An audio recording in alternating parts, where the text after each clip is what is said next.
KPCC ಸದಸ್ಯರು, ಮೈಸೂರು ಮತ್ತು ಚಾಮರಾಜನಗರ ಜಿಲ್ಲಾ ಸಹಕಾರ ಬ್ಯಾಂಕ್ ಅಧ್ಯಕ್ಷರಾದ ದೊಡ್ಡಸ್ವಾಮಿಗೌಡ ಅವರಿಗೆ ಸಾಲಿಗ್ರಾಮ ತಾಲೂಕು ಕಾಂಗ್ರೆಸ್ ಕಾರ್ಯಕರ್ತರಿಂದ ಅದ್ದೂರಿ ಅಭಿನಂದನಾ ಸನ್ಮಾನ ಮಾಡಲಾಯಿತು.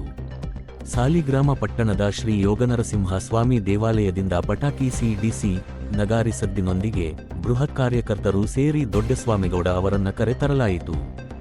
ಬಳಿಕ ಗಾಂಧಿ ವೃತ್ತದಲ್ಲಿ ಮಹಾತ್ಮ ಗಾಂಧೀಜಿ ಅವರಿಗೆ ಮಾಲಾರ್ಪಣೆ ಮಾಡಿ ಮುಸ್ಲಿಂ ಸಮುದಾಯ ಭವನ ಶಾದಿ ಮಹಲ್ನಲ್ಲಿ ವೇದಿಕೆ ಕಾರ್ಯಕ್ರಮವನ್ನು ದೀಪ ಬೆಳಗಿಸುವ ಮೂಲಕ ಕಾರ್ಯಕ್ರಮಕ್ಕೆ ಚಾಲನೆ ನೀಡಿ ಮಾತನಾಡಿದರು. ಕಾರ್ಯಕ್ರಮದಲ್ಲಿ ಬ್ಲಾಕ್ ಕಾಂಗ್ರೆಸ್ ಅಧ್ಯಕ್ಷರು ಉದಯಶಂಕರ್, ಮಹಾದೇವ, ನಗರ ಅಧ್ಯಕ್ಷರು ಪ್ರಭಾಕರ್, ಮಹಿಳಾ ಘಟಕದ ಅಧ್ಯಕ್ಷೆ ರಾಣಿ, ಎಸ್ಸಿ ಘಟಕದ ಅಧ್ಯಕ್ಷರು ಕಂಠಿಕುಮಾರ್, ಭೂ ನ್ಯಾಯ ಮಂಡಳಿ ಸದಸ್ಯ ಪುರಿಗೋವಿಂದರಾಜ್, ಸಿಡಿಸಿ ಸದಸ್ಯ ಸಂತೋಷ್, ಗುಣಪಾಲ್ ಜೈನ್, ಹೊಸೂರು ಡೈರಿ ಮಧು, ತೇಜೋಮೂರ್ತಿ, ಮಿರ್ಲೆ ನಂದೀಶ್, ಮಿರ್ಲೆ ಗ್ರಾಮ ಪಂಚಾಯತಿ ಸದಸ್ಯ ಹರೀಶ್, ಹೊನ್ನೇನಹಳ್ಳಿ ಮಾಸ್ಟರ್ ರಾಜಯ್ಯ, ಶಾಂತಿರಾಜ್, ಜವರಯ್ಯ, ಕೊತ್ವಲ್ ಮಂಜುನಾಥ್, ಬಲರಾಮ್, ಆರೋಗ್ಯ ರಕ್ಷಾ ಕಮಿಟಿಯ ಸದಸ್ಯರು ಮೂರ್ತಿ, ಪೂರ್ಣಚಂದ್ರ, ವಾಸಿಂ ಪಾಷಾ, ಸೌಕತ್ ಪಾಷಾ, ಮುತರ್ ಪಾಷಾ, ರೈತ ಸಂಘದ ತಾಲೂಕು ಅಧ್ಯಕ್ಷರು ಶೇಖರ್ ಸೇರಿದಂತೆ ತಾಲೂಕಿನ ಮುಖಂಡರು ಹಾಜರಿದ್ದರು.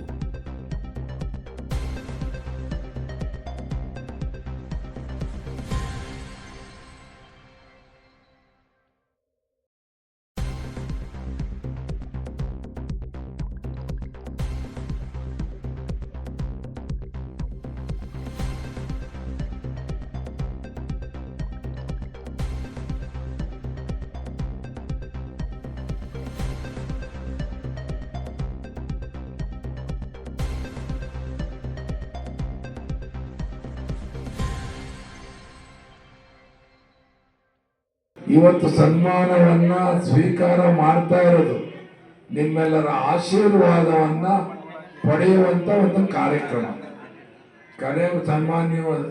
ಸನ್ಮಾನ ಮಾಡ್ತಾ ಇರೋದು ಕೇವಲ ಜವಾಬ್ದಾರಿಯನ್ನ ಅರಿತು ಕೆಲಸ ಮಾಡಬೇಕು. ಮುಂದಿನ ದಿನದಲ್ಲಿ ಈಗ ನಾವು ನಟರಾಜ್ ಹೇಳ್ದಂಗೆ ಏನೇನು ಜವಾಬ್ದಾರಿಗಳಿದೆ, ಜವಾಬ್ದಾರಿಯನ್ನ ಅರಿತು ಕೆಲಸ ಮಾಡಬೇಕು ಅನ್ನ ಹೇಳುವಂತ, ತೋರಿಸುವಂತ ಈ ಒಂದು ಅಭಿನಂದನಾ ಕಾರ್ಯಕ್ರಮ. ನಿಜ, ಇವತ್ತು ಜವಾಬ್ದಾರಿ ಮುಂಚೆಗಿಂತ ಜಾಸ್ತಿ. ಮುಂಚೆ ನಮ್ಮ ಮಗ ರವಿಶಂಕರ್ ಅವರು ಶಾಸಕರಾಗಿದ್ದರು.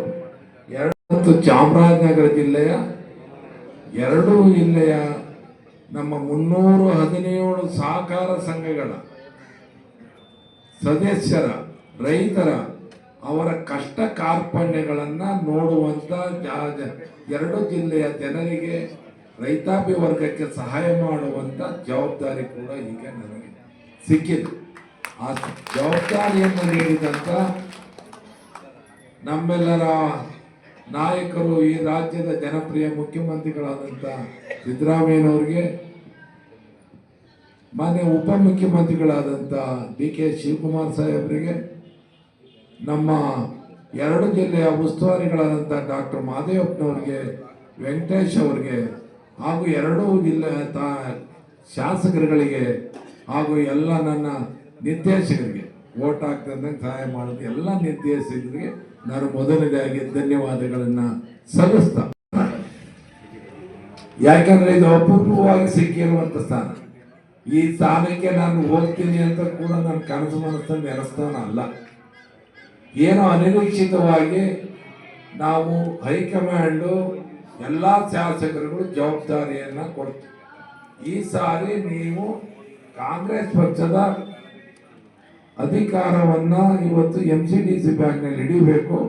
ಅದಕ್ಕೆ ನೀವು ನಿಲ್ತೀರೋ, ನೀವು ಯಾರು ನಿಲ್ಲಿಸ್ತೀರೋ, ನೀವು ಗೆದ್ದು ಬರಬೇಕು ಅನ್ನೋ ಜವಾಬ್ದಾರಿಯನ್ನು ಕೊಟ್ಟ ಮೇಲೆ ನಾವು ಯಾವುದು ಬೇಡ. ನಾನು ಸಹಕಾರ ಕ್ಷೇತ್ರದಲ್ಲಿ ಸುಮಾರು 1983ರಿಂದ 2008ರವರೆಗೆ 25 ವರ್ಷಗಳ ಕೆಲಸ ಮಾಡಿದ್ದೆ.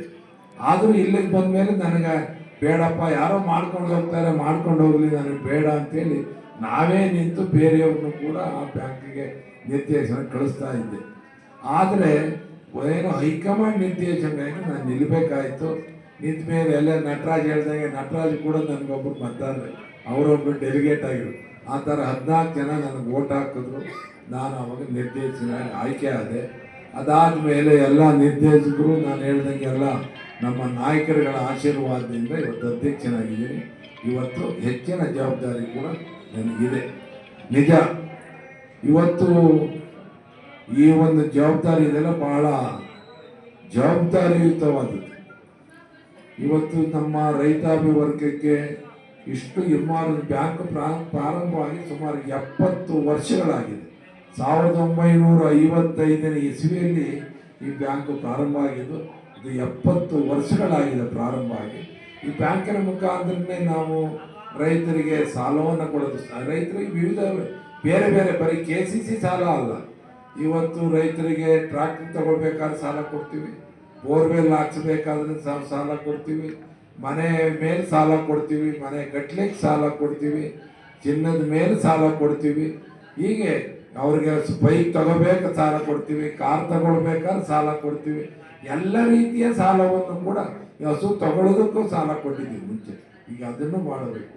ಈಗ ಆ ಥರ ಪ್ರತಿಯೊಂದು ಕೆಲಸಕ್ಕೂ ಕೂಡ ರೈತರಿಗೆ ಅನುಕೂಲ ಆಗುವಂಥ ಸಾಲವನ್ನು ಕೊಡ್ತೀವಿ. ಅದರಲ್ಲೂ ವಿಶೇಷವಾಗಿ ಇವತ್ತು KCC ಸಾಲ ಕೊಡುವಂಥದ್ದು ಬಡ್ಡಿ ರಹಿತ ಸಾಲ.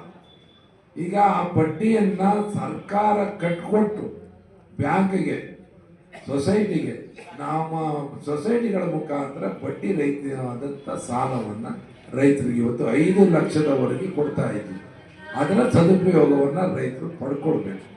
ಯಾಕೆಂದರೆ ಸಾಲವನ್ನು ಕೊಟ್ಟ ಮೇಲೆ ಕಕಾಲದಲ್ಲಿ ವಾಪಸ್ ಕಟ್ಟಿ ಪುನಃ ಅದನ್ನು ರಿನ್ಯೂ ಮಾಡಿಸ್ಕೊಳ್ಳುವಂಥದ್ದು ಆಗಬೇಕು. ಆವಾಗ ಯಾವುದೇ ರೀತಿ ಬಡ್ಡಿ ಇರಲ್ಲ. ನೀವೇನಾದರೂ ಸಕಾಲದಲ್ಲಿ ಕಟ್ಟಿದ್ರೆ ಸುಸ್ತಿ ಆದರೆ ನಿಮಗೆ ಬಡ್ಡಿ ಬೀಳುತ್ತೆ. ಅದಕ್ಕೆ ಯಾರು ಕೂಡ ಅವಕಾಶಗಳನ್ನು ಮಾಡ್ಕೋಬಾರ್ದು. ಅದ್ರ ಜೊತೆಗೆ ಇವತ್ತು ಟ್ರ್ಯಾಕ್ಟರ್ ತಗೊಳ್ಳಿಕ್ಕೆ, ಬೋರ್ವೆಲ್ ಮಾಡಲಿಕ್ಕೆ ಕೇವಲ 3% ಬಡ್ಡಿ ದರದಲ್ಲಿ ನಾವು ಸಾಲ ಕೊಡ್ತೀವಿ ರೈತರಿಗೆ. ಯಾವುದೇ ಬ್ಯಾಂಕಲ್ಲಿ ಕೊಡಲ್ಲ, ಯಾವುದೇ ಹಣಕಾಸಿನ ಸಂಸ್ಥೆಯಲ್ಲಿ ಕೊಡಲ್ಲ. ನಾವು 3%, ಜೊತೆಗೆ 5.25% ನಮ್ಮ ಸರ್ಕಾರ ಬ್ಯಾಂಕ್ಗಳು ಕೊಟ್ಟು ಒಂದು 8.25% ದರದಲ್ಲಿ ಸಾಲದಲ್ಲಿ ಕೊಡ್ತದೆ. ಆದರೆ ನಮ್ಮ ರೈತರಿಂದ ವಸೂಲು ಮಾಡೋದು ಕೇವಲ 3% ದರದಲ್ಲಿ ಮಾಡ್ತೀವಿ. ಅದರಿಂದ ಇವತ್ತೇನು ರೈತರು ಸಕಾಲದಲ್ಲಿ ತಗೊಂಡು ನಾವು ಕೊಡುವಂಥ ಸೌಲಭ್ಯಗಳನ್ನು ತಾವು ಅದನ್ನು ಉಪಯೋಗಿಸಬೇಕು. ಅದನ್ನು ಸಕಾಲದಲ್ಲಿ ಕಟ್ಟಿ ಅದನ್ನು ರಿನ್ಯೂವಲ್ ಮಾಡಿಸ್ಕೊಳ್ಳುವಂಥದ್ದಲ್ಲಿ ಹಾಕಬೇಕು ಅಂತ ಹೇಳ್ತಾ, ಈಗ ನಮ್ಮಲ್ಲಿ ರೈತರಿದ್ದಾರೆ, ನಾವೀಗ ಸಾಲ ಕೊಡ್ತೀವಿ. ಸಾಲ ತಗೊಳಕ್ಕೆ ಅಷ್ಟೇ ಸೊಸೈಟಿ MBC ಬ್ಯಾಂಕ್ ಅಂದರೆ ಆಗೋದಿಲ್ಲ. ನೀವು ಸಾಲನೂ ತಗೊಳ್ಬೇಕು, ನಮ್ಮ ಬ್ಯಾಂಕ್ಗಳಲ್ಲಿ ವ್ಯವಹಾರನೂ ಮಾಡಬೇಕು, ಡಿಪಾಸಿಟ್ನೂ ಇಡಬೇಕು.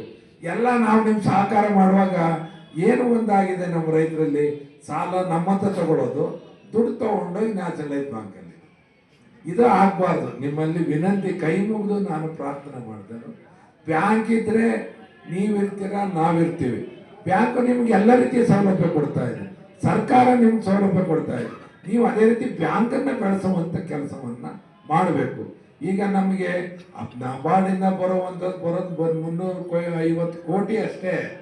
350 ಕೋಟಿ. ಇವತ್ತು ನಾವು 2,000 ಕೋಟಿ ಸಾಲ ಕೊಟ್ಟಿದ್ದೀವಿ. ಯಾವ KCC ಸಾಲ, ವ್ಯವಸಾಯ ಸಾಲ, ವ್ಯವಸಾಯೇತರ ಸಾಲ, ಒಟ್ಟು 1,350 ಕೋಟಿ ರೈತರು KCC ಸಾಲ ಕೊಟ್ಟಿದ್ದೀವಿ. ಇದನ್ನು 650 ಕೋಟಿ ವ್ಯವಸಾಯೇತರ ಸಾಲ ಕೊಟ್ಟಿದ್ದೀವಿ. ಒಟ್ಟು 2,000 ಕೋಟಿ ಸಾಲವನ್ನು 2 ಜಿಲ್ಲೆಯ ನಾವು ರೈತರಿಗೆ ಇದನ್ನು ಕೊಟ್ಟಿದ್ದೀವಿ. ಅದರಿಂದ ನೀವು ಕೊಡುವಂಥ ಏನು ಡಿಪಾಸಿಟ್, 1,000 ಕೋಟಿ ನಮ್ಮಲ್ಲಿ ಡಿಪಾಸಿಟ್ ಇದೆ.